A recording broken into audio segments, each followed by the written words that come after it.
Recording is on.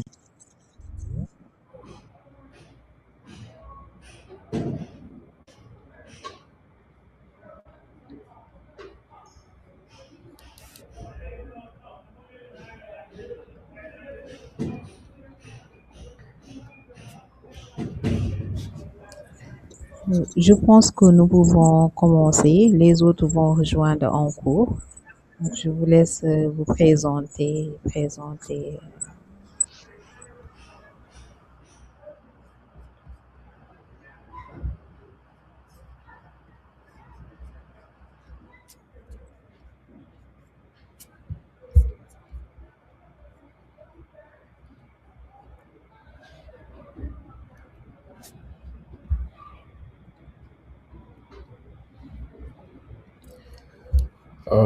Yann, tu commences?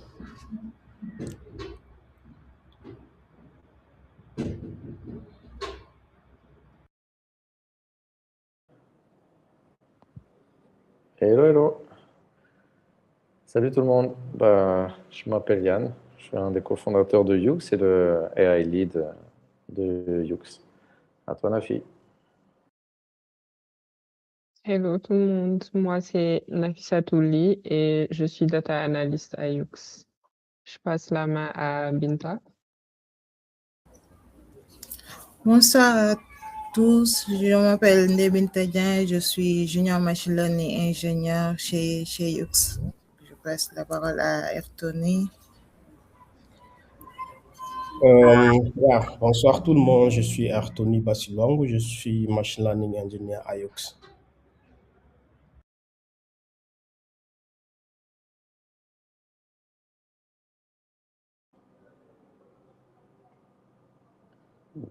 Ouais, c'est ça pour nous, hein. Sophie. Oui, merci beaucoup de la présentation. Je pense qu'avant qu'on démarre la présentation pour Madi, est-ce que vous pourriez présenter UX Design et Kitali? On aimerait bien savoir aussi comment vous abordez la recherche chez vous.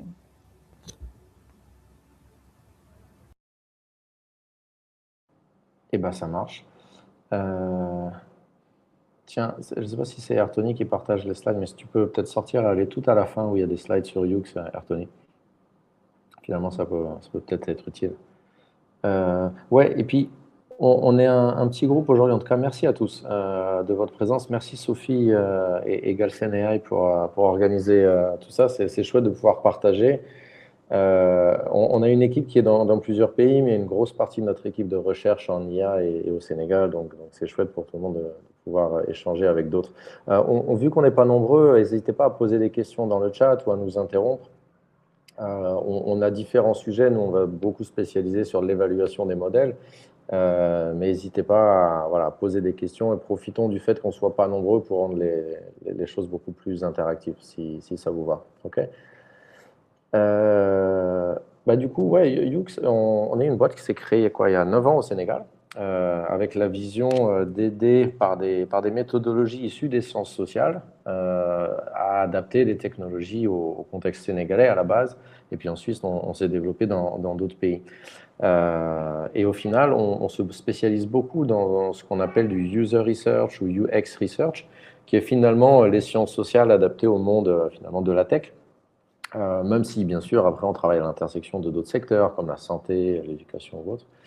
Et cette partie design que vous voyez ici, ce n'est pas du design graphique, c'est vraiment du design d'expérience, du design de service, vraiment au sens de conception. En gros, aider des entreprises, des organisations, une fois qu'on a identifié des problèmes, et c'est ça que la recherche sert à faire, c'est de concevoir des solutions et de fournir des solutions. On a toujours eu une petite partie tech en créant nos propres logiciels, nos propres softwares, parfois en le faisant pour des clients, mais en général, on se concentre beaucoup sur la recherche et le design.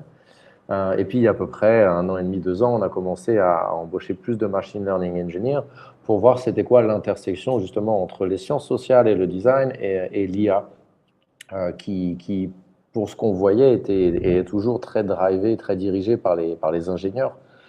Et on pense que c'est peut-être un peu ça qui pêche, c'est justement le manque de connexion avec d'autres domaines, notamment les sciences sociales et le design. Donc voilà, en termes de secteur à Youx, c'est la slide suivante, on a beaucoup bossé dans la santé, dans l'éducation, dans la finance digitale, et on est par exemple partenaire de recherche de Google, de TikTok, de Square ou d'autres, et puis après de pas mal d'ONG aussi, hein, sur des projets de santé notamment, ou d'inclusion financière comme Fondation Gates, ou même Wikipédia dans tout ce qui est éducation.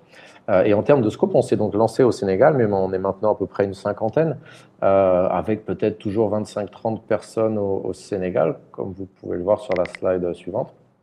Mais avec finalement, c'est surtout nous, Ghana, Nigeria, Kenya, Rwanda, qui va driver nos activités. On fait à peu près 80-85% de nos projets là-bas, que ce soit encore avec des grosses ONG, des grosses boîtes tech ou justement des petites startups locales. Alors quand je dis petites startups, c'est en général des boîtes qui ont déjà fait une première levée de fonds ou deux, et qui vont se déployer sur différents pays et qui ont besoin de comprendre.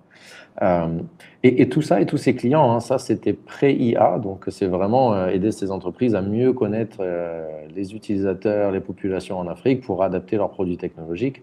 Et évidemment, il y a un peu la même question qui se pose avec l'IA. On a récemment fait une immersion au Kenya pour les équipes de Gemini, parce que même eux, aucun des ingénieurs ou product managers de Gemini s'était confronté au contexte africain encore.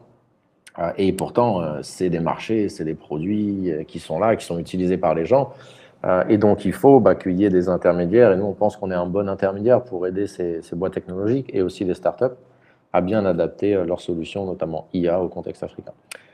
En termes d'IA, je pense que c'est la slide suivante aussi, on a commencé par différentes choses. Le but était vraiment, nous, en tant que non-experts, on ne se définit toujours pas comme des experts IA, mais plus justement des experts de l'intersection avec les sciences sociales. On a fait différents types de choses. Un, c'est un benchmark dataset, donc c'est ce que vous allez trouver dans Afri Stéréo, et ça veut dire un benchmark d'évaluation, notamment sur les biais et les stéréotypes culturels. Nakala, c'est tout un ensemble de travaux autour de la voix, mais notamment pouvoir fine-tuner des modèles de ASR, donc de reconnaissance vocale, dans le domaine de la santé maternelle, pour lequel on avait beaucoup de données et beaucoup d'expérience. Et puis après, d'autres études un peu plus en sciences comportementales, essayer de comprendre le lien entre IA, santé mentale et religion, entre la confiance dans l'IA ou d'autres choses comme ça. Donc voilà, mais ça, c'est ce qu'on a vraiment commencé à faire il y a à peu près 1 an et demi, et aujourd'hui, on se spécialise sur différentes choses et qu'on va vous présenter aujourd'hui. Donc je pense que c'était la fin des premières slides. Et on peut revenir, je pense, tout au début de la présentation, où on va parler d'évaluation, mais ouais. En tout cas, est-ce que pour la présentation, ça va, ou est-ce que Sophie, tu voulais que je parle d'autre chose? Oui, c'est bon. Merci beaucoup de la présentation. Je pense que si les intervenants ont des questions, ils pourront directement ouvrir leur micro. Sinon, on pourra attendre à la fin de la présentation pour reprendre toutes les questions. Donc, ouais, cool. Je vous laisse. Ouais, et vu qu'on n'est pas beaucoup, on pourrait se faire un petit tour de table rapidement pour comprendre qui est un peu dans la salle, si ça vous embête pas. Oui, on peut. Ouais. Et bah, le premier dans la liste, je pensais toi, Aliou Bop. Aliou, ça t'embête tu pourrais te présenter?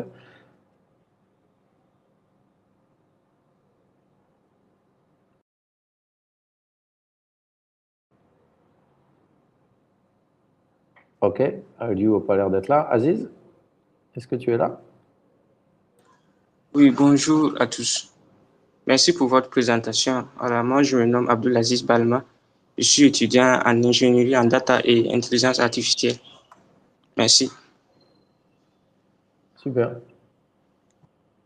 Ah, le SMT. Ah, c'est cool. Enchanté, Aziz. Monsieur P. Désolé, hein, Monsieur P, mais il y a juste un P. Qui est Monsieur P? Ou Madame P, pardon.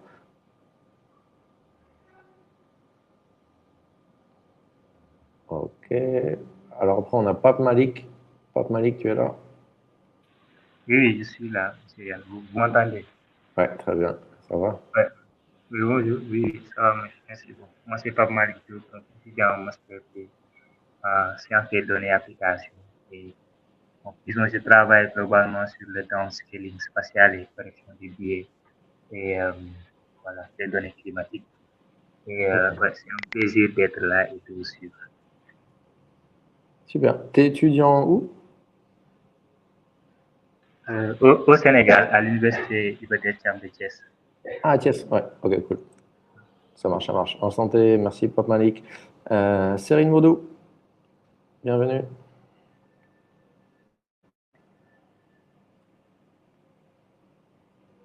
Allô, Cérine, est-ce que tu nous entends?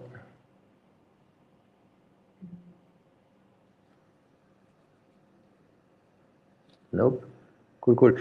Et oui, et P, c'est Peter. Salut Peter. À mon avis, tu as un problème de micro, mais ravi de te voir ici, c'est cool. Quelqu'un d'autre veut se présenter? Qui a le micro qui marche? Aliou, toujours pas? Cool, cool. Bon, et ben, on y va. On va essayer de faire simple, hein, et peut-être pour la team, essayons de raccourcir au maximum parce que ça ne sert peut-être à rien de rentrer trop dans les complexités. Laissons plus de place à la fin pour des échanges. Sachant que la team que vous voyez ici, elle a aussi d'autres compétences sur d'autres domaines qu'on ne va pas présenter ici, par exemple sur la reconnaissance vocale, sur même un petit peu de computer vision. Donc, il y a peut-être d'autres domaines sur lesquels on est ravi de partager si vous avez besoin, et bien sûr sur de l'analyse de données aussi en tant que tel. Ça roule? Cool. Alors juste pour dépeindre le contexte rapidement, nous, on se spécialise beaucoup sur l'évaluation des IA. L'évaluation des IA, c'est quoi? C'est s'assurer que ces trucs-là, ces robots-là, entre guillemets, ils marchent, et ils marchent pour nos contextes. Et ils marchent, ils sont sûrs à utiliser, ils sont pertinents pour nous, ils sont utiles, parce qu'il y a beaucoup de hype derrière l'IA, mais finalement, après, il faut voir si ça marche. Et voilà, et donc on est redescendu à un niveau, on va dire, assez académique en termes de recherche, même si on est une entreprise, on va faire de la recherche un petit peu comme des universitaires peuvent faire, avec différentes publications, avec différentes collaborations avec d'autres universités. Et encore une fois, beaucoup sur les sujets de, l'évaluation des modèles à travers des benchmarks, ou bien les méthodes finalement inspirées des sciences sociales pour évaluer des produits qui seraient déjà lancés.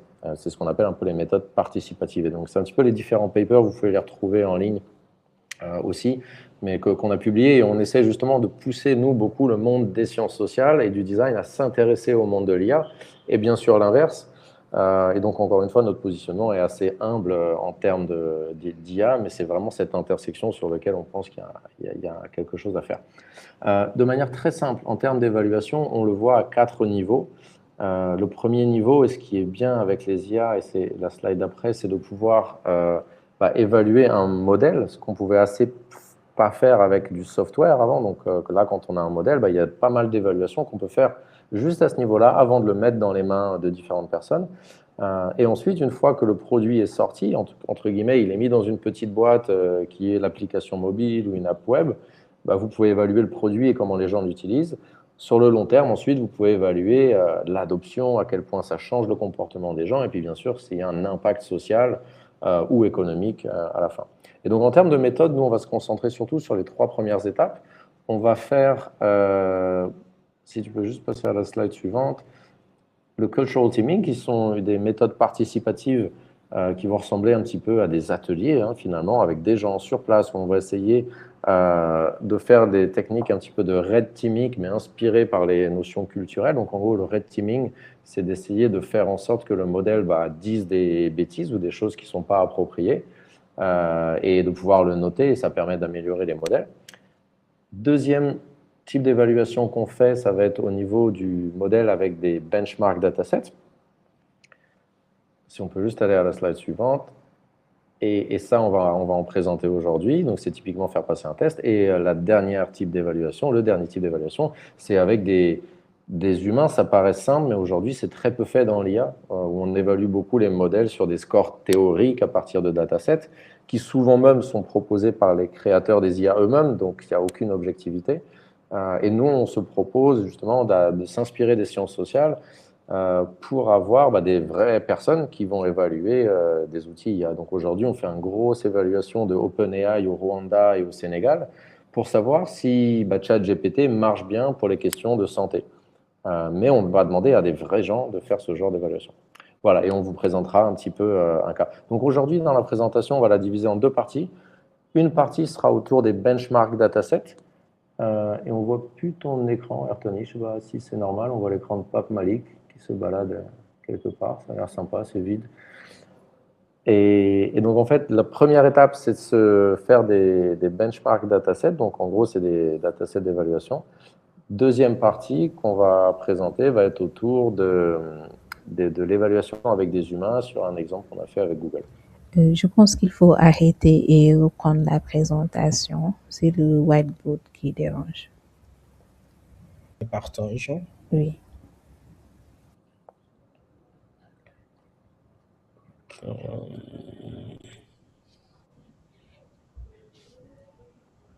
Voilà, et bah du coup, je passe la parole à Ertoni pour la première partie. N'hésitez pas encore une fois, si vous avez des questions, à les mettre tout de suite dans le chat, comme ça on peut anticiper les réponses.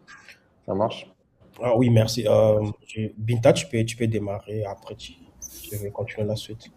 Oui, merci Anthony. Donc là, nous allons parler des Q&A benchmarking en maternal health in Sénégal. Donc, on va parler d'une étude qui porte sur l'évaluation des grands modèles de langage, des LLM appliqués à des questions-réponses en santé maternelle dans le contexte ici sénégalais. Donc, plus précisément, notre objectif est de comprendre si ces modèles peuvent non seulement fournir des réponses médicalement correctes, mais aussi des réponses culturellement pertinentes dans un contexte africain local. Donc, comme nous le savons bien aujourd'hui, avec des modèles comme ChatGPT, Gemini ou Claude, sont de plus en plus utilisés pour obtenir des informations, y compris dans des domaines sensibles comme la santé. Comme par exemple, nous avons l'habitude d'utiliser ces IA pour lui poser des questions la plupart du temps, par exemple avec les femmes qui sont en état, donc elles posent la plupart du temps des questions sur la maternité, sur leur grossesse. Donc ces modèles, on peut dire aujourd'hui, elles représentent une réelle opportunité pour améliorer l'accès à l'information. Mais on doit aussi se poser une question, peut-on réellement faire confiance à ces modèles dans des contextes culturellement spécifiques? Ici, non. Ici, je donne un exemple comme le Sénégal. Donc, en santé maternelle, je dirais une réponse médicalement correcte n'est pas toujours suffisante, car le contexte humain, social et culturel joue également un rôle important. Donc, c'est précisément cette problématique qui motive notre travail. Ayrton, tu parlais slide donc précédent. Oui. Donc maintenant que nous avons posé la motivation générale, regardons plus précisément le problème scientifique qui motive cette étude. Donc aujourd'hui, les grands modèles de langage progressent rapidement et sont de plus en plus intégrés dans les domaines sensibles comme la santé, l'éducation ou l'assistance numérique. Donc, cependant, une question importante demeure, comment évaluer de manière fiable leur performance dans des contextes africains locaux? Et ici, le principal défi est que la majorité des benchmarks qu'on utilise pour évaluer ces modèles ont été développés à partir des données occidentales. Et ces benchmarks sont utiles pour mesurer certaines capacités générales, mais ils ne reflètent pas nécessairement les réalités culturelles, sociales et structurelles propres à nos contextes. Donc, en d'autres termes, un modèle performant sur un benchmark standard n'est pas forcément performant dans un contexte comme le Sénégal. Et cela est particulièrement vrai en santé maternelle où certaines situations nécessitent bien plus qu'une simple connaissance factuelle.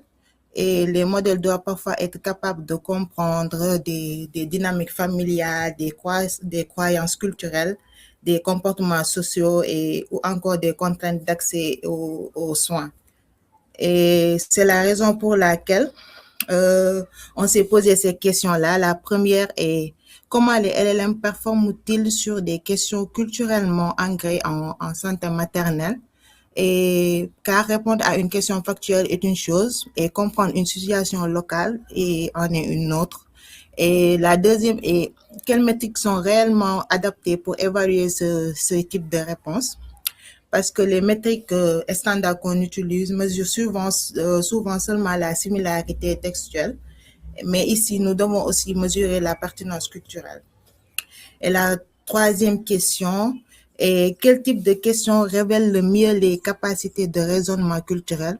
Car certaines questions factuelles sont faciles. Par exemple, les scénarios sociaux sont souvent beaucoup plus difficiles. Et la dernière question qu'on se demande est quels sont les patterns d'échec? Par exemple, les hallucinations, les généralisations excessives ou bien les biais occidentaux. Là, nous allons parler des Q&A, pour comprendre les Q&A data. Pour les personnes moins familières avec les benchmarks Q&A, voici un rappel rapide. Donc, un dataset de questions-réponses contient des paires, une question et une réponse de référence. Et ces datasets servent à entraîner ou évaluer des modèles. Il existe plusieurs types de questions. Nous avons des questions ouvertes, des choix multiples, extraction des spams, les questions avec yes or no. Et ici, nous utilisons, pour notre cas, nous utilisons des questions ouvertes car elles permettent d'évaluer le raisonnement. Et les benchmarks Q&A existent déjà dans plusieurs domaines comme la santé, finance et aussi dans les connaissances générales. Mais très peu se concentrent sur des contextes qui sont culturels, sur des contextes culturels africains. Et là, nous avons eu à analyser des benchmarks existants. Pour le premier, nous avons le Native QA qui est composé de 64 000 questions-réponses avec 7 langues différentes. Nous avons Afrique QA avec 12 000 questions-réponses et 10 langues africaines différentes. Mais nous avons Afrobench et Norm AD, mais elles représentent plusieurs limites pour notre cas. Les premières peuvent se centrer spécifiquement sur la santé maternelle et peuvent évaluer réellement le raisonnement culturel contextualisé. Et la troisième est la taille ou la structure des datasets n'est pas toujours adaptée à des benchmarks génératifs complexes. Donc, c'est ce qui nous a motivés à créer notre propre dataset. Et pour répondre à ce besoin, nous avons construit notre dataset. La construction s'est faite en plusieurs étapes. D'abord, nous avons collecté des documents bruts provenant de sources fiables en France et dans d'autres langues pertinentes. Ensuite, nous avons nettoyé ça, fait la normalisation du texte, puis traduit vers l'anglais pour standardiser l'évaluation entre modèles. Et aussi, nous avons une étape essentielle qui a été le cultural coding. Ici, nous avons explicitement conservé les éléments contextuels liés aux normes sociales, aux comportements familiaux, aux contraintes locales. Donc, ensuite, nous avons utilisé une génération assistée par LLM pour produire des questions-réponses. Et enfin, une validation humaine a été appliquée sur une partie du dataset. Donc, le dataset final contient environ 1000 exemples répartis en catégories. Nous avons des factuels, les catégories factuelles maternelle health, access barrière, maternelle risque scénario, et les questions et la catégorie culturelle et sociale norme. Donc, nous avons volontairement donné plus de poids aux catégories culturelles car c'est précisément notre focus. Donc, voici l'exemple. Voici un aperçu du dataset final qui a été publié sur CleanFace. Donc, chaque entrée contient une question, une réponse de référence et la catégorie. Donc, l'objectif n'était pas seulement de créer des questions médicalement classiques. Donc, ici, nous voulions capturer des situations réalistiques qu'une femme pourrait rencontrer dans le contexte sénégalais. Donc, ici, nous avons les évaluations, les modèles évalués. Donc, une fois le dataset construit, nous avons évalué 17 modèles différents. Donc, nous avons des modèles de raisonnement comme Gemini Cloud, des modèles généralistes, Mistral Phi, et aussi des modèles compacts comme GPT-4 Mini et d'autres modèles. Donc, ici, la question qu'on se pose est est-ce qu'un grand modèle raisonne forcément mieux dans un contexte culturel? Et pour l'évaluation, Pour l'évaluation initiale, nous avons utilisé un cadre hybride. D'abord, nous avons utilisé des métriques standards comme bleu et rouge pour le chevauchement lexical, BERT score pour la similarité sémantique et d'autres. Et après, nous avons eu à faire une évaluation humaine. Donc, pourquoi plusieurs métriques? Parce que qu'aucune ne capture toute la qualité d'une réponse. Par exemple, bleu et rouge favorisent des formulations proches du texte de référence et BERT score regarde davantage le sens. Mais même cela reste insuffisant pour mesurer l'adéquation culturelle, la sensibilité contextuelle ou la sécurité. Donc, là, nous avons notre leaderboard. Voici les résultats obtenus avec les métriques standards utilisées dans cette première phase d'évaluation, notamment bleu, rouge et BERT. Donc, on observe que les modèles qui se démarquent le plus dans ce classement sont Tiny Element, Phi et Mistral. Donc, à première vue, cela pourrait suggérer de meilleures performances globales, mais cependant, il est important d'interpréter ces résultats avec prudence parce que les métriques comme bleu et rouge évaluent principalement la similarité textuelle entre la réponse générée et la réponse de référence. Donc, elles favorisent donc des réponses lexicalement proches de la référence, sans nécessairement refléter pleinement la qualité réelle du raisonnement ou la pertinence du contenu, la pertinence culturelle. Donc, et BERT aussi apporte une mesure plus orientée vers la similarité sémantique, mais reste lui aussi limité lorsqu'il s'agit d'évaluer des dimensions plus complexes comme la pertinence contextuelle ou culturelle. Donc, ce leaderboard constitue une première lecture quantitative des performances, mais ne suffit pas à lui seul pour évaluer pleinement la qualité des réponses générées.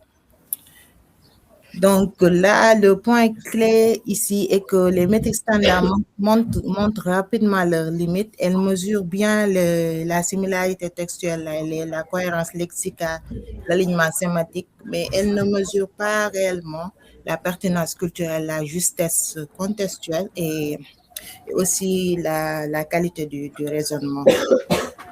Donc, c'est exactement pourquoi nous avons eu besoin d'une approche d'évaluation plus riche.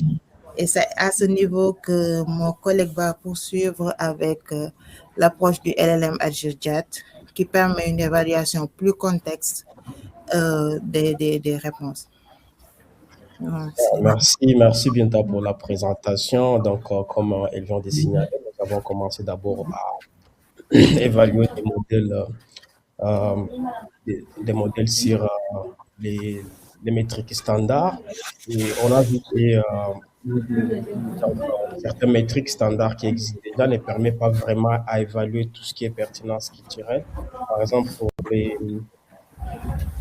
le blue, par exemple, il va permettre juste de vérifier beaucoup plus si la correspondance entre les tests, la référence, et aussi pour les BERT, c'est la même chose. Ça va beaucoup plus donner les scores si la réponse obtenue est beaucoup plus similaire avec la réponse. C'est pour cette raison qu'on a pensé vraiment à ces...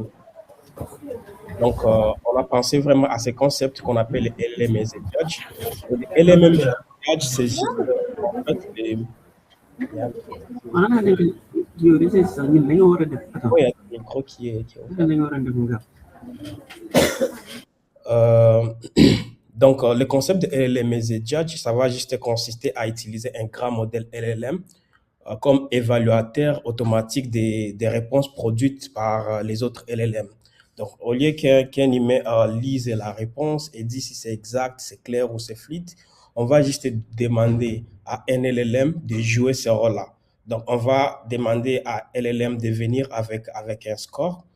Donc, c'est ce que nous avons fait. Après nos recherches, on a juste vu que ChatGPT performait un peu plus bien. Alors, on a commencé à évaluer. On a évalué à peu près 17 des meilleurs modèles de différentes catégories, comme les raisonnements, les modèles généraux, légers, publics et privés. Et on a évalué sur les différentes dimensions, sur les différentes métriques, sur l'exactitude. Nous avons évalué aussi sur la clarté nous avons évalué sur aussi l'authenticité culturelle. Donc là, ce qu'on va faire, on va donner juste un prompt au modèle qui est juge. On va lui dire, tiens, un juge, donc tu te comportes comme un assistant qui connaît bien, qui maîtrise bien tout ce qui est culture et normes sociales au Sénégal sur la santé maternelle. Et après, tu vas donc évaluer les réponses que les autres LLM vont donner. Et donc, tu vas donner un score sur l'exactitude, la clarté et l'authenticité. Et l'authenticité parce que certaines réponses paraissent vraiment très convaincantes.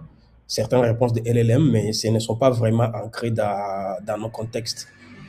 Donc, c'est un principe qui est vraiment beaucoup plus utilisé ici on est au Sénégal, LLM, dans le monde des scientifiques maintenant, parce que ça va pas remplacer un expert, mais ça va beaucoup plutôt aider à alléger la tâche parce qu'on connaît que, par exemple, ici en Afrique, les experts sont beaucoup plus chers. Au lieu de lui dire d'évaluer, de lire, par exemple, 1 million de réponses de LLM, on va lui dire de lire 200 réponses et après, on va demander un autre LLM d'évaluer ses réponses et après, on va calculer la similarité entre ces deux résultats, la corrélation entre ces deux résultats. Donc, voilà un peu les performances après l'évaluation sur les différentes métriques, la pertinence culturelle, l'exactitude et la clarté. Voici un peu les différentes performances des modèles. En tête, nous avons Gemini Pro, nous avons Claude. Après, nous avons aussi des modèles comme Mixtra qui donnent des performances un peu moyennes. Mais quand il s'agit des modèles comme à la fin, comme GPT ou bien DeepSeek, nous allons voir que les performances sont beaucoup plus médiocres, un peu modestes, quoi. Donc ici, nous avons évalué Gemini 2.5, mais pour le moment, il y a une mise à jour. Il y a Gemini 3.1 qui est déjà sur les marchés. Donc, vous pouvez voir que les modèles de raisonnement sont beaucoup plus performants sur ces questions. Et quand il s'agit des modèles généraux, par exemple pour Phi et Mistral, les performances, comme je viens de dire, sont un peu plus modérées. Et ça prouve vraiment que ces modèles ne sont pas vraiment exposés à des contextes plus locaux. Alors, certaines limites ici, certains modèles comme les Distill GPT ou bien les DeepSeek, ce sont les modèles qui sont optimisés pour la rapidité ou les faibles coûts. Donc, ils perdent un peu en capacité de raisonnement et donc tout ce qui est la complexité en profondeur des compréhensions. Alors, nous avons aussi essayé de regarder, nous avons cherché à identifier les catégories de questions sur lesquelles les modèles racontent beaucoup plus de difficultés. Donc, nous avons des différentes catégories de questions. Alors, nous avons observé que les meilleures performances sont obtenues sur les questions nécessitant notamment les raisonnements et des explications. Mais en revanche, à ce qui concerne les questions qui sont beaucoup plus sur les normes sociales et culturelles, nous avons vraiment observé un gap. Donc, les modèles ne sont pas vraiment ancrés sur nos contextes ici en Afrique. Et là, comme je viens de le dire, ça montre juste une faible exposition sur les données qui sont contextuellement africains. Alors, après avoir évalué avec les LLM et Judge, nous allons donc essayer d'utiliser un peu l'humain dans la boucle pour essayer de se rassurer que est-ce que ces réponses ces réponses qu'on a eues des LLM et Judge, qui LLM comme J sont vraiment fiables. Et donc là, on a juste essayé d'évaluer dans les différentes étapes. Et les premières étapes, c'était juste à l'humain de faire la même chose. Et là, on a pris juste 20% du dataset. On lui dit d'évaluer, d'utiliser les mêmes méthodologies, les mêmes métriques. Et après, on va essayer de calculer la corrélation entre ce que l'humain a fait et c'est ce que les LLM a fait. Après, ça nous a permis de savoir est-ce qu'on va mettre notre dataset à jour ou bien comment. Alors, c'est un peu ça, c'est on a essayé de faire. Donc, après avoir demandé à l'humain de refaire l'évaluation sur les 20% des données, on a essayé de comprendre un peu euh, tout ce qui est accord entre annotataires. Surtout quand vous êtes en train de vous utilisez les experts ou bien les emails comme annotateurs dans votre book. Parfois, c'est important aussi de savoir est-ce qu'il y a accord ou désaccord. Est-ce ils annotent la même chose ou bien ils annotent des choses différentes. Donc, c'est important car ça permet de mesurer aussi le niveau de cohérence et aussi des fiabilités. Donc, il y a plusieurs métriques comme vous pouvez voir. Il y a par exemple les métriques de Cohesion Kappa, il y a les métriques de Flexis. Cohesion Kappa, c'est juste quand vous avez des annotateurs, mais quand vous avez beaucoup plus d'annotateurs, vous pouvez utiliser les métriques comme Flex Kappa. Et aussi, si vous avez beaucoup plus d'annotateurs, mais peut-être les annotations sont manquantes ou incomplètes, il y a les métriques des Krippendorf et alpha qui peuvent vous permettre de savoir, de calculer un peu les désaccords entre ces annotateurs. Donc voilà un peu ce qu'on a fait. Et finalement, on pouvait savoir pour dire comment on a essayé un peu de calculer c'est quoi la corrélation entre ce que le LLM Judge a fait et aussi ce que l'email expert a fait et se dire est-ce qu'on peut vraiment se fier sur ce que le LLM a fait, sur ce que le LLM Judge a fait. Donc voilà un peu ce qu'on a essayé de faire dans le cadre de cette étude. Et ce qui est important ici, quand un bon accord indique que les critères d'évaluation sont vraiment plus clairs et que les annotations sont suffisamment consistantes pour être utilisées comme référence fiable dans l'évaluation des modèles d'IA. Voilà, donc, alors, ce qui est comme limite de notre recherche, d'abord, c'est juste un dataset qui a été collecté seulement ici au Sénégal. Donc, les documents sont vraiment ici au Sénégal. Mais si vous voulez l'utiliser ailleurs, dans d'autres pays, il faudra utiliser les documents qui sont spécifiques à ces pays. Pour le moment, les questions-réponses sont encore en anglais. Et aussi, la vérification humaine a pris qu'une portion du dataset. Donc, pour les prochaines étapes, nous allons donc essayer de voir comment utiliser peut-être beaucoup de juges comme évaluateur. Après, on va essayer d'étendre un peu les datasets. Donc, en conclusion, nous avons essayé un peu des datasets et des méthodes d'évaluation culturellement ancrées sont vraiment très essentielles pour développer des systèmes d'IA responsables, inclusifs et adaptés aux réalités locales ici en Afrique. Merci. Je vais passer la parole à mon collègue qui va parler beaucoup plus sur tout ce qui est évaluation humaine et data study. Ok, merci Anthony. Bon, déjà, d'abord, je voulais savoir, est-ce qu'il y a des questions sur cette partie avant que je passe sur la partie d'évaluation human-based?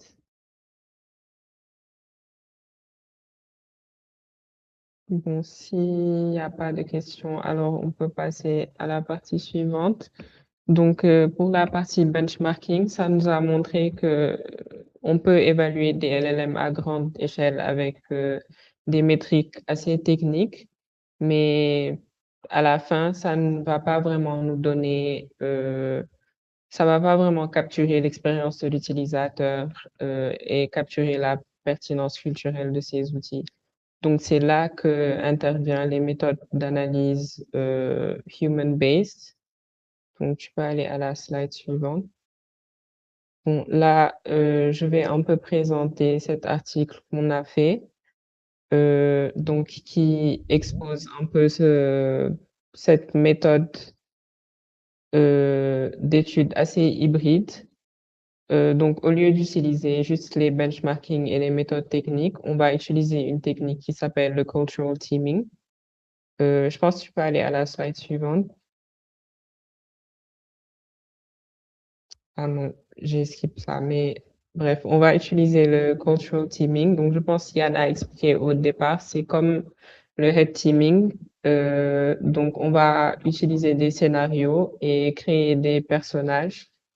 Et ensuite, les utilisateurs vont se mettre dans la peau de ces personnages et suivre ces scénarios et on peut tester l'IA au sein de ce scénario et essayer un peu de casser, on va dire, de lui faire dire des choses qui ne sont pas pertinentes culturelles, juste pour tester si si le LLM réussit ou ne réussit pas dans certains contextes. Donc là, on va faire cet exercice avec notre outil qui s'appelle Kitala AI. Donc, c'est un outil qui nous permet d'évaluer les LLM. Donc, on peut faire des études de journal, diary study. Je sais pas comment on le dit en français, mais ça peut nous permettre de faire des diary study. On peut collecter des audios. En ce moment, on est en train de commencer un projet sur l'évaluation voice to voice. Donc, ça peut nous permettre de faire tout ça et d'obtenir la vérité terrain pour les sujets de santé, finance, culture. Tu peux aller à la suite. Tu peux aller à la suite encore. Bon, c'est cette slide que je cherchais. Donc, comme on dit, c'est une variante du head teaming. Donc, le but, c'est un peu de pousser les LLM et de vraiment voir comment ils répondent à un certain contexte culturel et pour vraiment montrer les vulnérabilités du LLM. Tu peux aller à la suite. Alors là, pour illustrer cette technique, on va montrer une étude de cas qu'on a fait pour Gemini.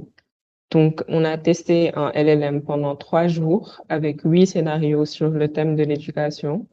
Donc, en tout, on a eu 300 évaluations humaines. Donc, c'était 20 personnes, un mix de personnes qui étaient plus aguerries avec les outils IA et une autre portion de personnes qui utilisaient moins régulièrement. On a 3 scénarios et 5 tours. Donc, un tour, c'est caractérisé par la requête de l'utilisateur et la réponse de l'IA. Donc, c'est un peu ce question-réponse qui représente un tour. Et le modèle qu'on a évalué, c'était Gemini 2.0 Flash. Tu peux aller à la page suivante. Alors là, c'est un peu les résultats de cette évaluation. Donc, le premier résultat qu'on a obtenu, c'est que la pertinence culturelle était le problème principal dans les évaluations. L'enregistrement est en cours. Que ces scores ne reflètent pas vraiment. Donc, ça montre aussi que l'analyse quantitative, elle n'est pas toujours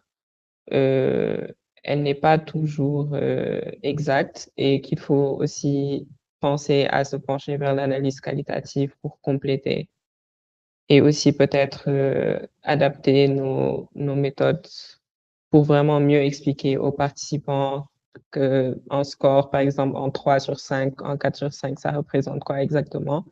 Parce que bon, on a remarqué que les utilisateurs, par exemple, ont plus tendance à bien noter s'ils trouvent que l'IA a été polie, par exemple, alors que ce n'est pas vraiment ça le but de l'évaluation. On peut aller au suivant. Alors, un autre insight qualitatif qu'on a trouvé avec l'analyse qualitative, c'est que les problèmes qui revenaient le plus, c'est que les utilisateurs trouvaient que les réponses n'allaient pas assez en profondeur, ils ne se sentaient pas vraiment guidés vers une solution. Et les réponses aussi étaient trop génériques, donc elles n'étaient pas vraiment personnalisées au contexte ou à l'utilisateur en question. Donc ça aussi, c'est un autre problème. On peut aller au suivant.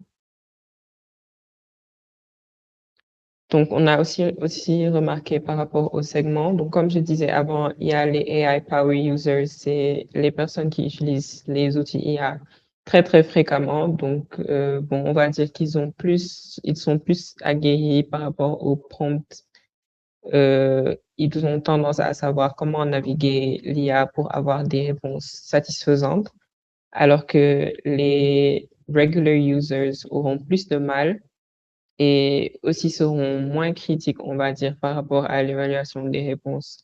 Donc ça aussi, c'était un autre insight à noter.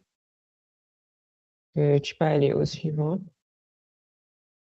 Donc, la conclusion, on peut dire, c'est que pour avoir vraiment des IA responsables, on peut pas seulement se limiter à l'évaluation technique et aussi juste adopter les benchmarks qui nous sont donnés, qui viennent de l'Europe ou de l'Amérique. Donc, il faut vraiment qu'on crée avec nos communautés des méthodes qui sont plus responsables, plus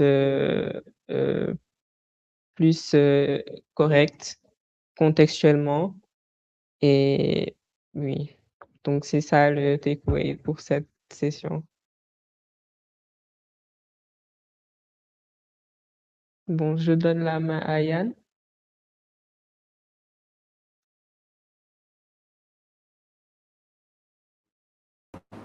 Yes. Et j'ai pas grand-chose d'autre à dire, mais oui, en tout cas, ouais, merci, merci Tim, ravi de prendre vos questions. On peut peut-être en résumer et parler notamment des limitations de toutes ces recherches. C'est qu'aujourd'hui, il n'y a pas beaucoup de startups qui implémentent des produits, et notamment parce que c'est difficile et parce que c'est difficile de savoir quel bon modèle faire et comment les faire bien. C'est difficile d'avoir les investissements, enfin, il y a pas mal de challenges.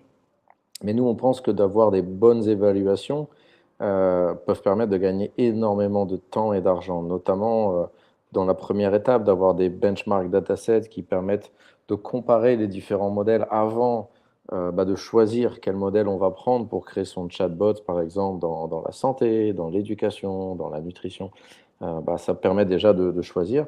Et de deux, ça permet ensuite de savoir sur quel point ou quel use case en particulier il manque des données. Et donc, on va pouvoir collecter des données de manière plus précise. Et la deuxième étape, comme présentait Nafi, c'est l'utilité d'avoir des vraies personnes qui, au-delà de l'évaluation, on va dire technique et théorique, qui est une première étape et qui est très utile parce qu'elle coûte finalement pas si cher que ça, que la phase où on va évaluer avec des vraies personnes, elle est critique avant de déployer. On a aussi tout un set de méthodologies une fois que les produits sont déployés. Déployer, ça veut dire une fois que vous avez lancé votre chatbot pour la santé ou pour l'agriculture. Là, il y a d'autres méthodologies et d'autres outils qu'on utilise pour avoir les retours des personnes. Mais voilà, en tout cas, l'IA présente de gros challenges en termes de risques et bien sûr des opportunités. Et aujourd'hui, le monde de l'évaluation ou même de la sécurité des IA, c'est pas très structuré. Et nous, c'est un petit peu ce qu'on essaye d'apporter. Et voilà, il est ravi d'échanger avec des gens qui sont intéressés par ces sujets, ravi d'échanger sur vos use cases en termes d'IA, si vous avez des choses que vous pensez que ce serait pertinent qu'on évalue ici. Et puis, ravi de faire des collaborations. On est très ouverts, nous, notamment quand on va chercher des nouveaux financements auprès de bailleurs, d'avoir des collaborations, soit avec des universitaires, soit avec des entreprises ici au Sénégal. Voilà, merci à tous et puis dites-nous si vous avez des questions, on est là.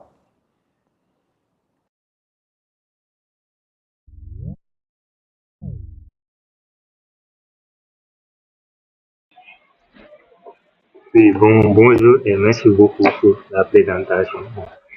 Et si vous permettez, j'avais quand même une question concernant votre pipeline de collection de données. Bon, j'ai compris que vous faites du français vers l'anglais, donc je comprends que le LLM ne va parler que l'anglais. Donc pourquoi le choix peut-être de l'anglais, de la traduction française vers l'anglais, sachant que pour le Sénégal, peut-être l'anglais n'est pas forcément une langue, une première langue.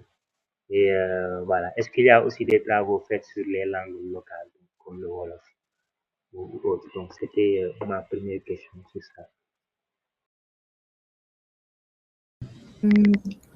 Je pense que je pourrais répondre à cette question. Vous m'entendez? Oh oui, tu peux aller.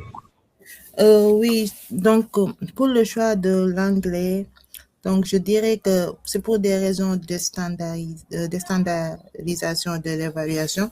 Comme nous comparons plusieurs modèles différents, donc il est important d'utiliser une langue commune, bien supportée par l'ensemble des modèles, donc afin de garantir une comparaison plus équitable. Donc, comme nous le savons bien, l'anglais reste aujourd'hui la langue la mieux représentée dans la majorité des grands modèles de langage. Donc, c'est la raison pour laquelle, donc, cela va permettre aussi d'éviter que les différences de performance soient davantage liées aux capacités, par exemple, multilangues du modèle, plutôt qu'à sa capacité réelle de raisonnement sur la tâche.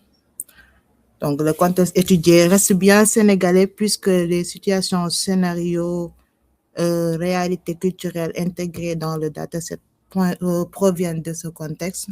Mais à terme, une extension multilingue, par exemple en français ou dans les langues locaux, serait je dirais, peut être une direction très intéressante, mais nous avons choisi l'anglais pour standardiser l'évaluation entre modèles et garantir une comparaison équitable en conservant un contenu culturellement ancré dans le contexte sénégalais. Je ne sais pas si la réponse... Bon, moi, je voulais rajouter par rapport à ma présentation, je ne sais pas si j'ai oublié de donner le contexte, mais ça, c'était une évaluation qui était au Kenya. Donc, c'était sur des étudiants kenyans et ils parlaient l'anglais. C'était la seule raison. Mais en ce moment, on est en train de travailler sur un projet Voice to Voice. Donc, les langues, ce sera bien le français et le Wolof, et aussi le Kinyarwanda et l'anglais, du coup. Donc, pour répondre à ta question. Oui, c'est parfait, c'est parfait. Merci beaucoup pour la réponse claire. Donc, bon, pour les autres, en fait, il y a Sophie qui dit qu'elle a un souci quand même. Donc, s'il y a d'autres qui veulent poser des questions, donc n'hésitez pas. Et merci beaucoup pour la réponse.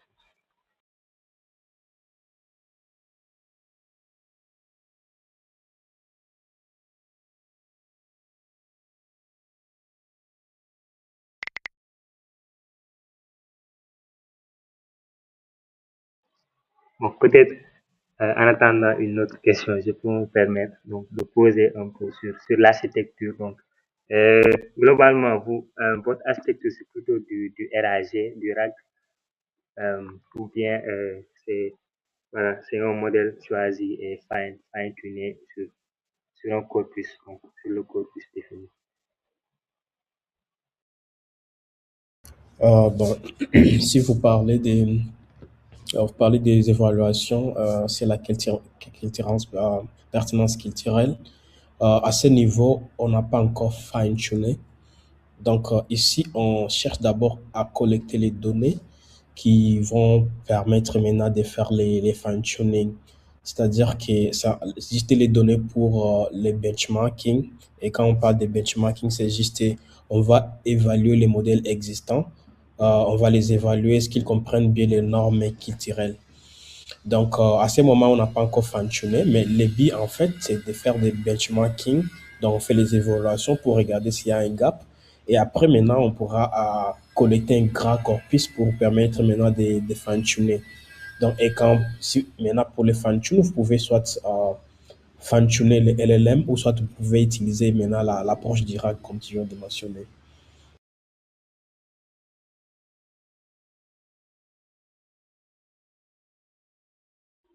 Oui, merci, c'est super, c'est clair.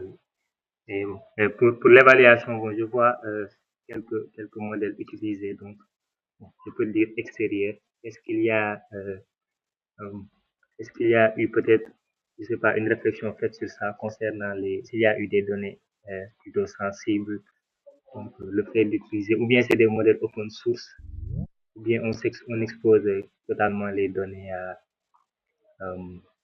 à ces entreprises comme Gemini ou Claude.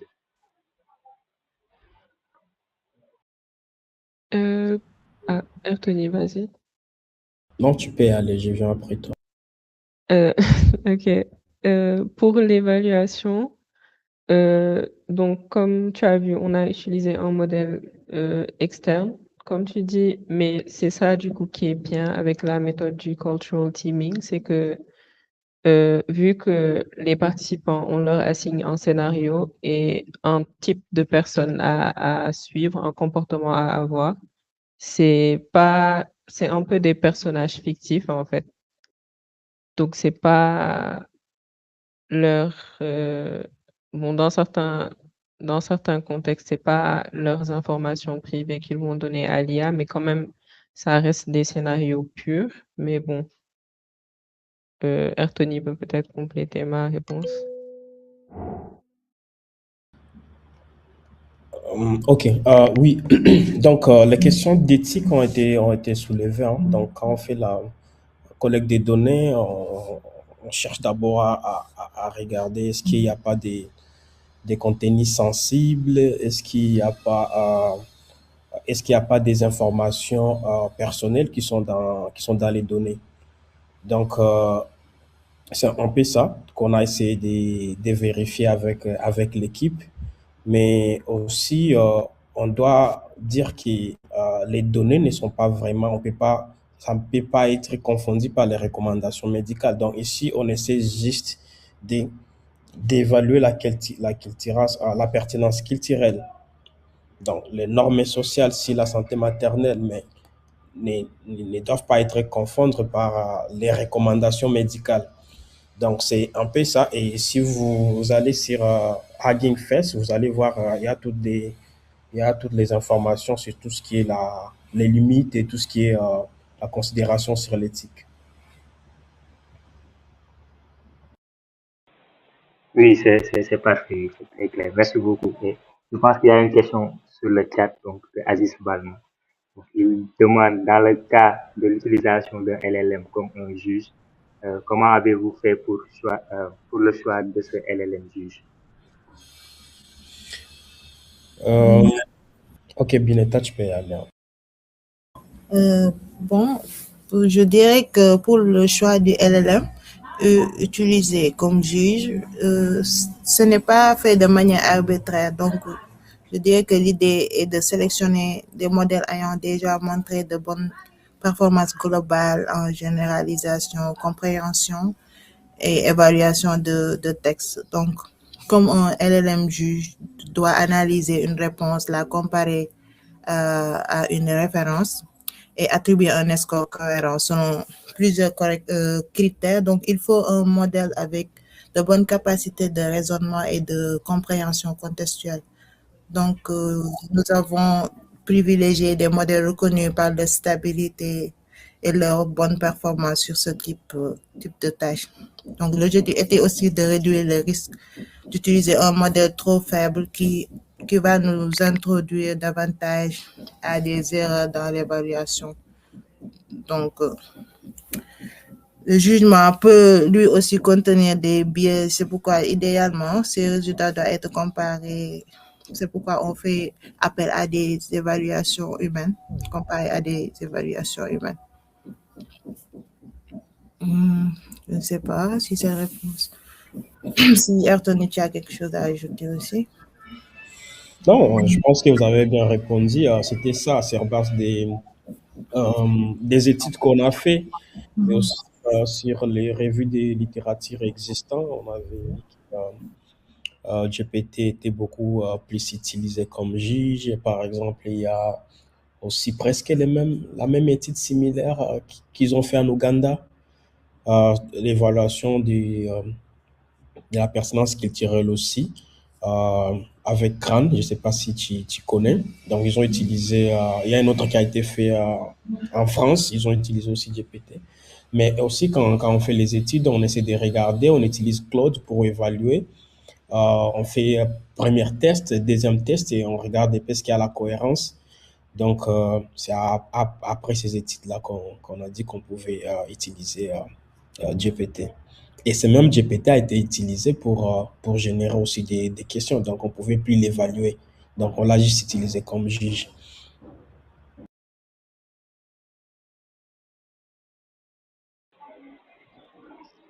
Oui, merci beaucoup. Je pense que Aziz, j'espère que Vous avez eu la réponse. Il a demandé aussi une autre question. Donc, quelles recommandations vous pouvez donner aux créateurs de ces LLM pour la prise en compte du contexte africain, mais aussi pour les entreprises qui utilisent ces LLM?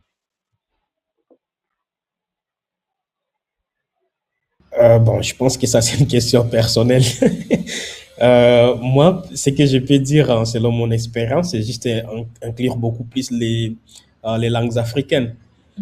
Donc, les Wolof, les Swahili, Yoruba, Kinyarwanda, c'est ce genre de choses. C'est genre de choses. Intégrer les données orales aussi. Donc, c'est c'est ça un peu la recommandation que je peux donner. Peut-être aussi entraîner sur les code switching parce que la plupart des cas dans nos villes africaines, on, on parle pas juste une seule langue, mais on essaie de faire le mixte. C'est-à-dire qu'on va parler peut-être Wolof, mais il y aura un peu de français. On va parler peut-être à Lingala, mais ça sera un peu urbanisé. Donc, ils essaient un peu d'intégrer beaucoup plus les codes switching, c'est-à-dire que mixer des trois langues. Euh, donc, voilà, qu'ils soient encouragés, qu'ils créent leurs benchmarks, qu'ils créent leurs LLM. Et aussi, beaucoup plus sur comment réduire les biais culturels. C'est aussi un aspect très important euh, de, de réduire les biais, donc faire un peu les évaluations comme on est en train de faire, les red teaming culturels. Donc, il y en a beaucoup en fait, mais moi personnellement, je peux me limiter là. J'ajouterais ne pas avoir peur de vraiment tester son modèle ou ses modèles dans différentes conditions et d'être honnête sur les résultats. Je pense qu'il y a toujours une difficulté pour les startups, c'est de dire à quel point ça marche réellement, parce que parfois il faut aller lever des fonds, montrer qu'il y a une opportunité, mais du coup, ça vient parfois au prix de la crédibilité. Et je pense que les boîtes qui se sont positionnées à un niveau de recherche, qui partagent leurs résultats, qui partagent les limitations, bah, finalement ont plus de traction, de gains, de support au final. Euh, Notamment parce que j'ai l'impression qu'aujourd'hui, dans l'IA sur le continent, beaucoup des financements sont encore des subventions. Et pour aller les chercher, il faut être à un niveau de recherche académique. Et c'est ça qu'en tout cas, nous, on aimerait, on pousse de notre côté avec notre secteur en question des évaluations, mais je pense que chacun devrait faire ça un petit peu dans sa niche pour pouvoir d'une, bah, faire reconnaître le Sénégal sur le niveau de la scène mondiale en termes de recherche, et puis de deux, juste objectivement, savoir où est-ce qu'on en est. Parce que c'est vrai que si on n'est que en mode start-up et essayer de vendre des produits et des choses comme ça, d'une, on risque d'avoir des mauvais produits sur le marché et potentiellement des choses dangereuses, hein, notamment quand on pense à de la santé ou de l'éducation. Et puis de deux, on n'aura pas la confiance des investisseurs, du public et autres. Donc ouais, moi c'est ça que je recommanderais. Bonne question, merci.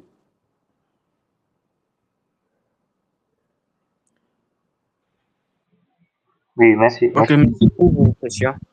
Et dernière question, j'aimerais savoir, est-ce que les outils que vous développez sont open source ou bien sont disponibles en licence?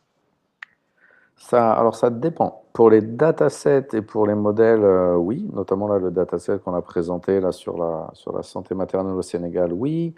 Et ensuite notre plateforme d'évaluation Kitala, non, c'est propriétaire et dans tous les cas, c'est pas tellement le code qui fait la valeur, c'est plus la complexité d'avoir des centaines de personnes qui vont venir évaluer les modèles. Mais par contre, quand on fait des projets, notamment celui qu'on fait avec la Fondation Gates, tous les résultats vont être mis en open source. Donc, tous les transcripts, tous les audios, tous les scores d'évaluation seront disponibles. Je pense que ça va être en juillet ou en août, le temps qu'on mette tout ça en ligne. Et bien sûr, après, quand on a un projet comme Google, on peut présenter ici les résultats, mais les datasets et les données ne sont pas accessibles. Voilà, donc ça dépend vraiment, nous, de qui finance l'évaluation derrière.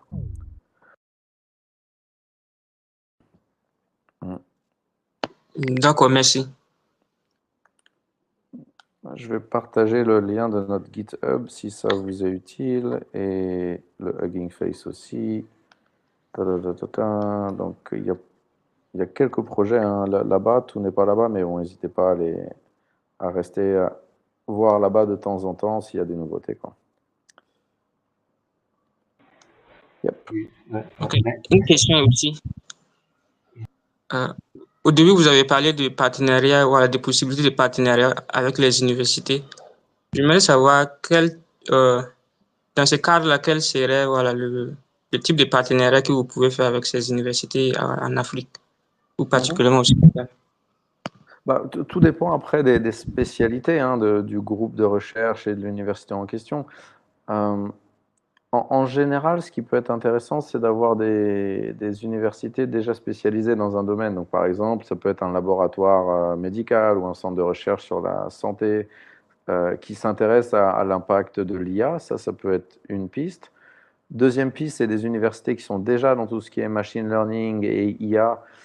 Et là, justement, c'est voir justement nous l'expertise qu'on amène, qui sera peut-être plus sur les datasets, la notation, l'évaluation. Et éventuellement, l'université travaille peut-être déjà sur de la modélisation ou du computer vision, différentes choses sur lesquelles nous, on n'est pas. Donc, c'est plus essayer de s'aligner sur les expertises de chacun, sachant qu'en fait, la plupart des financeurs, ils aiment bien quand les universités s'allient à des entreprises, et ils aiment bien quand les entreprises ne sont pas toutes seules dans leur coin, mais qu'elles s'allient à des universités. Donc, en général, c'est gagnant pour les deux côtés, quoi.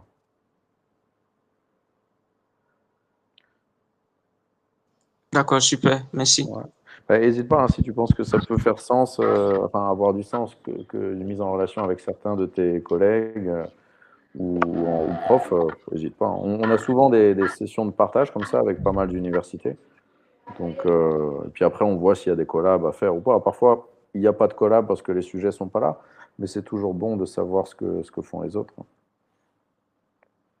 D'accord, je n'hésiterai pas à en parler. Merci. Ouais. Super, merci Aziz.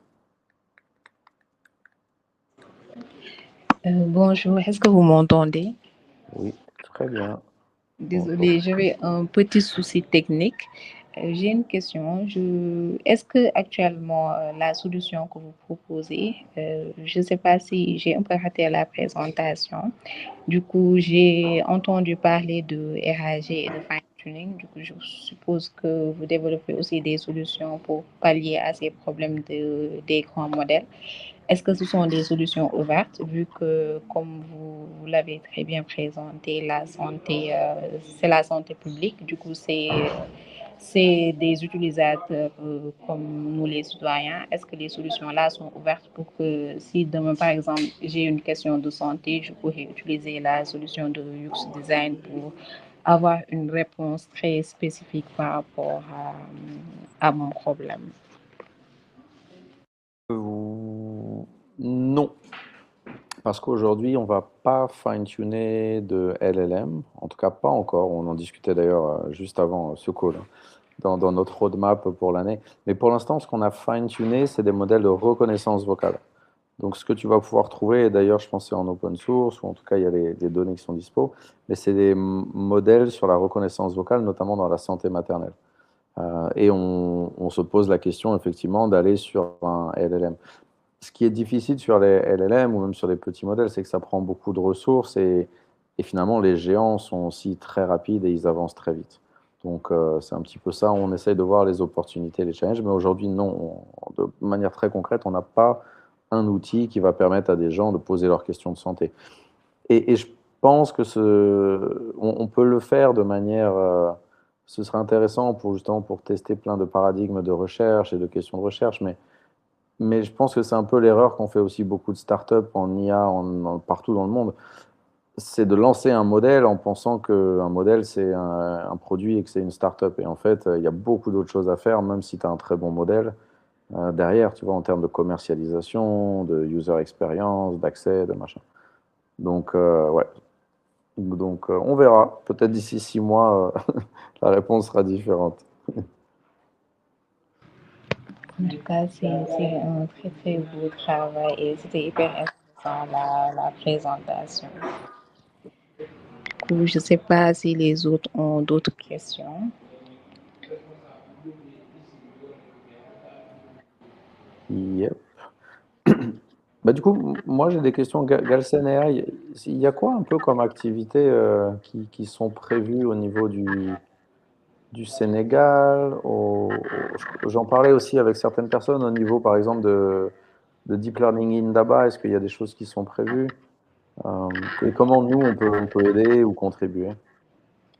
Oui, pour le deep learning in the bar, on avait prévu de faire des posters. Du coup, je vais remonter l'information pour que vous puissiez aider. Maintenant, ici au Sénégal, on a aussi le l'Indaba X, qui est une activité qu'on anime chaque année. Du coup, la communication sera faite par rapport à la date et par rapport aux différentes activités. Et vous pouvez aussi vous approcher des Abdoulaye Faye et autres pour pouvoir apporter, apporter quelque chose. Ok. Et par exemple, si dans quelques semaines, on voudrait faire un meet-up, parce qu'on aurait peut-être des collègues qui viendraient au Sénégal, est-ce que c'est quelque chose sur lequel vous pourriez être associé?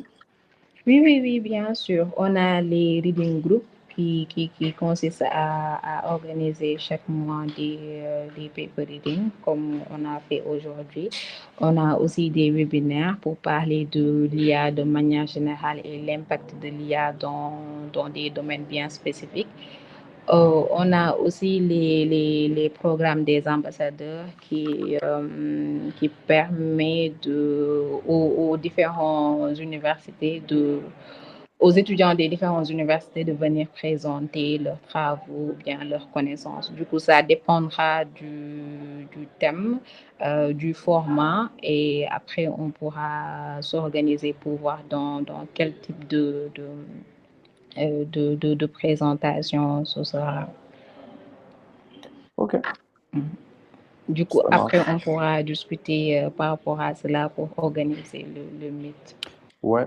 Bah, et puis bon, je ne sais pas si parfois vous pouvez chercher des lieux ou autres, mais nous, on a une petite salle ici qui peut accueillir 20-30 personnes. Si jamais vous voulez faire des meet-up au bureau, n'hésitez pas, hein. D'accord. Et par rapport au reading group, vu que vous êtes aussi dans la recherche, quelles suggestions vous pourrez nous faire?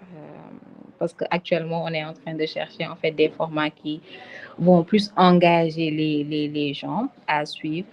Ça intéresse plus les chercheurs ou bien les personnes qui sont dans le domaine ici, qui s'y connaissent. Donc, on aimerait bien savoir comment nous, on pourrait faire pour vulgariser les travaux des chercheurs ou bien des entreprises qui sont dans la recherche. Et est-ce qu'on parle ici de vulgariser des travaux, on va dire, globaux africains ou juste des travaux sénégalais? Bon, les travaux globaux, même pas seulement africains, d'autres recherches dans d'autres pays. Ok. C'est vraiment reading, c'est vraiment le but, c'est d'informer la communauté des chercheurs ici de ce qui peut se faire ailleurs, quoi. C'est un peu ça. Ou bien d'informer les étudiants, parce qu'il y a des étudiants aussi dans les groupes, de juste partager en fait les différents articles qu'on trouve intéressants. Ok. Bah, bon, on n'a pas encore trouvé non plus, hein, nous, je pense, le format idéal, hein. C'est dur de prendre le temps, mais je pense que d'avoir des sujets précis, c'est bien. Et d'avoir, tu vois, ça pourrait être un mois dédié à l'ASR, un autre mois dédié au TTS, où il y a une série de papers qu'on partage, on fait intervenir des gens. Tu vois, nous, on a aussi d'autres types de présentations où on montre pour chaque slide un paper et on essaye d'en extraire les key takeaways, les apprentissages principaux. Ça pourrait être un format intéressant où des speakers comme nous, bah, on prépare, j'en sais rien, sur le sujet encore une fois, de l'évaluation ou des benchmarks, on prépare les 15-20 papers qui nous ont plus inspirés. Du coup, qui ne seraient pas les nôtres, mais ceux sur lesquels on s'est construit. Ça peut être pas mal. D'accord, ok, merci beaucoup. Et on pourrait aussi venir en présentiel et organiser des séances de lecture en présentiel. Je pense que ça serait intéressant. Ouais. Ouais. Après, faut pas que les gens s'endorment. Hein. Un paper, c'est assez ennuyeux. Hein. D'accord. Enfin, tu vois ce que je veux dire? Il y a quand même parfois les formules et tout le tralala. Mais oui, ça peut être pas mal ou d'avoir un truc mixte, tu vois, où les gens le lisent à l'avance et viennent en discuter en groupe. Peut-être, c'est peut-être le. Ouais. Mais ouais, ce serait une bonne idée, ça. Ce serait pas mal. Ouais. Des groupes de discussion autour. Tu vois, par exemple, on pourrait chaque semaine ou chaque mois partager 5-6 papers sur un sujet et ensuite se retrouver en physique pour en discuter, quoi. Oui, Autour d'un bon Nescafé financé par Galsen. Oui, c'est une très très bonne idée. En tout cas, merci énormément pour la présentation. C'était hyper intéressant. Du début jusqu'à la fin. Merci à tous les speakers. Je ne sais pas si vous voulez ajouter quelque chose.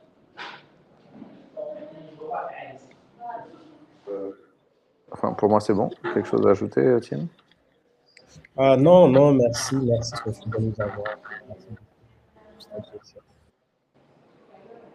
Moi aussi, pareil, hein, merci beaucoup pour l'accueil. Et bon, par rapport au format, moi, je voulais savoir, est-ce que vous organisez, par exemple, des ateliers, des masterclass, des trucs de ce genre? Oui, les ateliers, on en organise plus lors du grand événement, lors de Linda by X. Mais des meet-up aussi, on en organise, que ce soit en présentiel ou bien en ligne. Vous pouvez suivre la page Meetup de Galsen AI pour être au courant de toutes nos activités. Ok, merci. Je vous en prie. Merci à vous. Merci à tous. Thank you. Merci tout le monde. Bonne journée. Ciao, ciao. Merci Sophie d'avoir organisé. Merci Pape Malik pour la modération. Merci à vous. Merci Pape.